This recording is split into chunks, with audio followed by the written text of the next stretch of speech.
Hello दोस्तों, नमस्ते, प्रणाम। मैं आपकी संगीता पटेल और संगीता देहाती लोकगीत चैनल में आप सभी का स्वागत है। एक बहुत ही प्यारा सोहर पर का उठान गीत है, चुटकुला सोहर पर का उठान गीत। और उठान गीत कैसे लगे कमेंट में ज़रूर बताना। बहुत ही प्यारा उठान गीत है।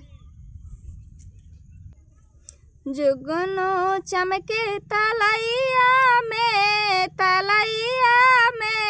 लाल मेरा खेले अंगनैया में, लाल मेरा खेले अंगनैया में। जुगनू चमके तलैया में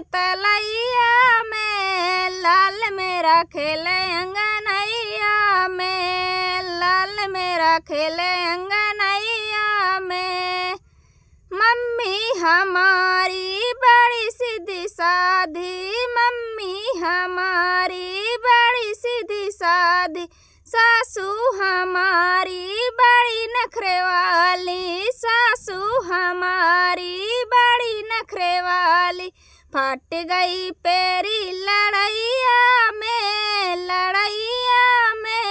लाल मेरा खेले अंगनैया में। फट गई पेरी लड़ैया में, लाल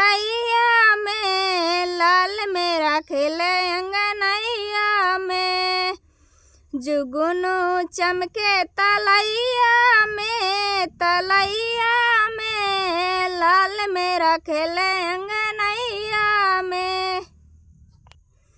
जेठनी हमारी बड़ी नखरे वाली, भाभी हमारी बड़ी सीधी साधी, भाभी हमारी बड़ी सीधी साधी।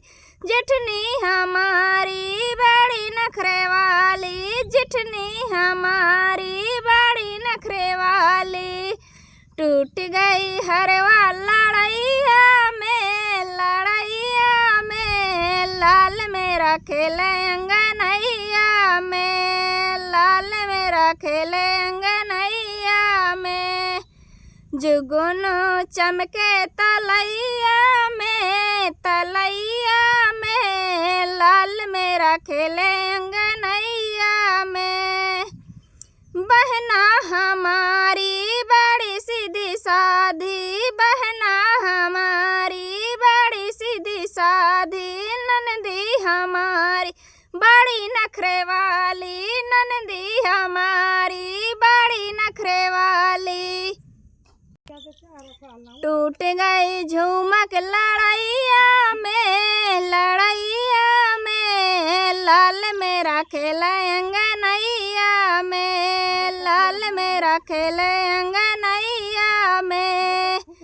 जुगनू चमके तलैया में लाल मेरा खेले अंगनैया में, लाल मेरा खेले अंगनैया में। भैया हमारे बड़े सीधे साधे, भैया हमारे बड़े सीधे साधे। देवरा हमारे बड़े नखरे वाले, देवरा हमारे बड़े नखरे वाले। टूट गई चैन लड़ैया में, लाल मेरा खेले अंगनैया में, लाल मेरा खेले अंगनैया में। जुगनू चमके तलैया में लाल मेरा खेले अंगनैया